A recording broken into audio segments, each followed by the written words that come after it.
Welcome to Coruzant Technologies, home of the Digital Executive Podcast. Welcome to the Digital Executive. Today's guest is Micah Betchida. Micah Betchida is an architect of change. Her expertise is grounded in an executive MBA from Chicago Booth, an executive master of coaching and consulting in change management from INSEAD, France, with further executive studies in Hong Kong and London. With a journey that spans continents, Micah has a deep understanding of cross-cultural dynamics. Work assignments have included Switzerland, where she set up a branch of a foundation supporting 71 countries, and Munich, where she took on the role of Vice President of Business Development, overseeing operations across Europe, the Middle East, and North Africa. Micah now provides coaching and consulting services with Compass Setting from her new home in Greece. Micah's unique approach to leadership development integrates epigenetic coaching and psychophysiognomy, which is face reading, empowering leaders to transform challenges into opportunities. Well, good afternoon, Micah. Welcome to the show. Thank you very much, Brian. Happy to be there. Absolutely. Appreciate you making the time. And I know you're an expat from Germany and you're now in Athens, Greece, which I love to do. Traveling the world virtually is so fun. So I appreciate you making the time, making the big shift in time zones. That's hard to do sometimes. So thank you. Micah, let's jump right into your first question here. How do you integrate epigenetic coaching and how do you say that? Psychophysiognomy, it's a pretty difficult word, so let's call it face reading.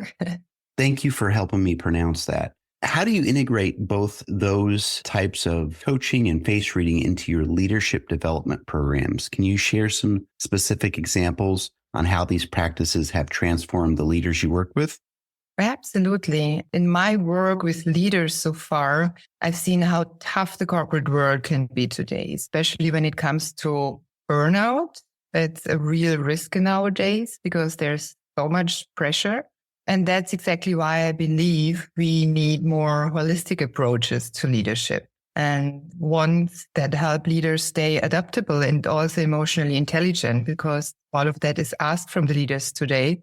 So I mixed two tools into my development programs. It's epigenetic coaching, which helps leaders understand how their environment and even inherited traits affect their behavior and also the stress level.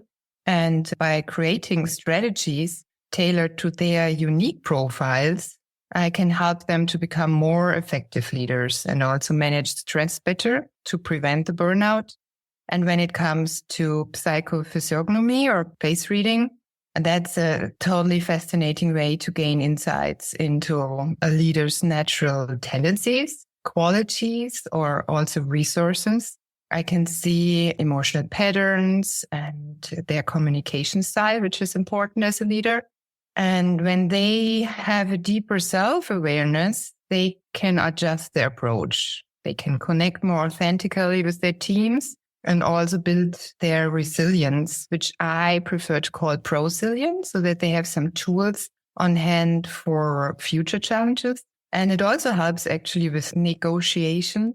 So you asked for some examples. When it comes to burnout prevention, I worked with a leader who was really on the edge of burnout. And through epigenetic coaching, I discovered that inherited stress patterns were making things much worse. And I introduced some stress management techniques just tailored to him and to his needs. And then he were able to regain control and definitely keep performing well without burning out. Another topic is making decisions quicker or improving team morale. So both tools can help with all of that dramatically.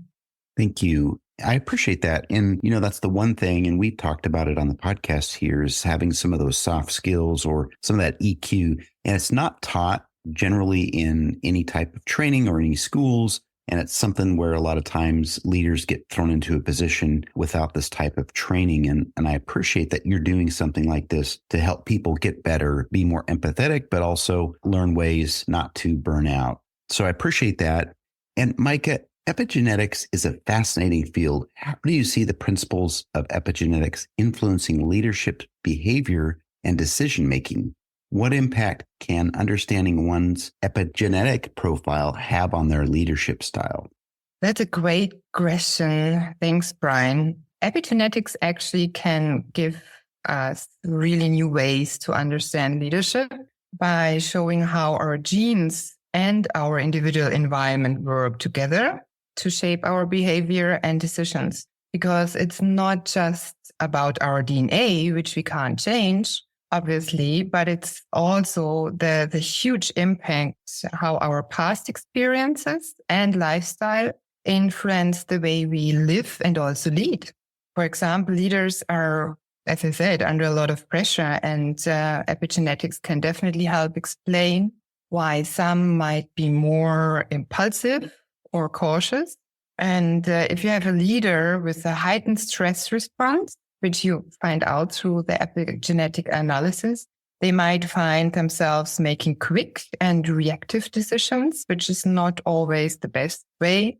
And understanding their epigenetic profile can help them recognize when they're reacting out of stress and gives them the tools to slow down and make much more thoughtful choices because they're more on a clarity path. And there's no good or bad. It's just if you know yourself better, then you can react to that. And that can really change how you approach decisions and also how to communicate with your teams and stakeholders.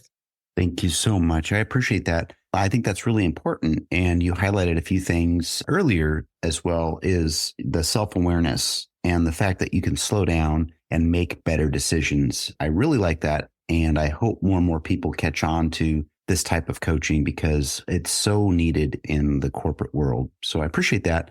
And Micah, in an interconnected world undergoing rapid change, what do you see as the most significant challenges for leaders today? How can they use the tools and concepts you teach to not only survive, but thrive? That's a great question because the leaders nowadays challenge so many challenges, but the ones I would like to point out are the cultural transformation, because it's not just about changing the organization. It's also about shifting mindset and creating a healthy work environment where the people are not anxious, they're inspired and innovative, right? Then another big challenge from my perspective is the intercultural understanding, because now also through the digital world, we have, people or employees sitting all over the world, but they are coming from different cultures. And as embracing diversity within teams can be a huge advantage for company success, from my perspective, it also requires real understanding and to respect across different cultures. And the third big challenge is crisis management. Because in today's fast-paced world, as you mentioned earlier, managing constant uncertainty is crucial and on a daily, agenda. And to navigate all of these challenges, a leader needs to be self-awareness, knowing their strengths, their qualities, and also their resources for crisis. They also need the right tools for resilience and to be an empathetic, effective communicator and decision maker. And especially with my tools I mentioned earlier, you can dig deep into the self-awareness in a very effective and especially fast way. You don't have to dig deep into your past or work on that for years. And in addition to that, I have the concept of 24/7 intensive crisis management support. I help leaders truly understand themselves and change their behaviors so that they can lead with more confidence and inspire their team to thrive innovation. Because the crisis doesn't happen in a coaching session once a week. It happens on a Friday night, on a Sunday morning, where they have to prepare a press release or let go of people on the next morning. So I think that also helps. Thank you so much. I think crisis management is probably the number one reason why cultures can really be impacted with a lot of negativity, and it just comes from the stress of managing crises. So I do appreciate that, really do. Micah, last question of the day. With your background in change management and leadership consulting, how do you foresee the future of leadership evolving, particularly with the growing emphasis on holistic and science-based approaches? I really believe that the future of leadership development is going to focus on blending in holistic approaches with solid science-based insights, because we know about all of them right now. And as the world becomes much more complex, it's clear that leaders need to be well-rounded and not just skilled in strategy, but also strong in emotional intelligence, adaptability, and resilience. And from my perspective, we're going to see a big shift towards nurturing the whole person, integrating their mental, emotional, and physical well-being into leadership training. And at the same time, science is going to play a bigger role in all of that. We'll be using insights from epigenetics, like I'm practicing, but also neural leadership and behavioral data to create much more personalized development plans. And this means leaders will have the tools to understand themselves on a deeper level, leading to smarter decisions and more cohesive teams. And I personally am really excited about where this is heading, as we are moving toward leadership development that's both deeply personal and backed up by science.